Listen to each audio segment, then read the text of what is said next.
देवबंद सांसद इंजीनियर रशीद ने उत्तर पूर्व और जम्मू कश्मीर के अल्पसंख्यकों पर बढ़ते नस्लीय और सांप्रदायिक हमलों के खिलाफ कड़ा विरोध जताया है।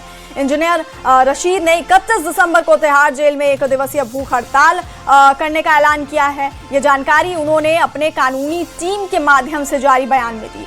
इंजीनियर रशीद ने कहा कि MBA छात्र एंगल चकमा की मौत दुर्भाग्यपूर्ण और शर्मनाक है। उन्होंने कहा, एंगल चकमा की ये पुकार, मैं भारतीय हूं, चीनी नहीं, भी नस्लवादी गुंडों को ये समझाने के लिए पर्याप्त नहीं थी कि पीड़ित एक भारतीय नागरिक है। उत्तराखंड सरकार ने 14 दिन बाद तब प्रतिक्रिया दी जब एंगल चकमा की देहरादून के अस्पताल में मौत हो गई। लोगों को ये सवाल पूछने का अधिकार है कि पीड़ित को बेहतर इलाज के लिए दिल्ली क्यों नहीं भेजा गया।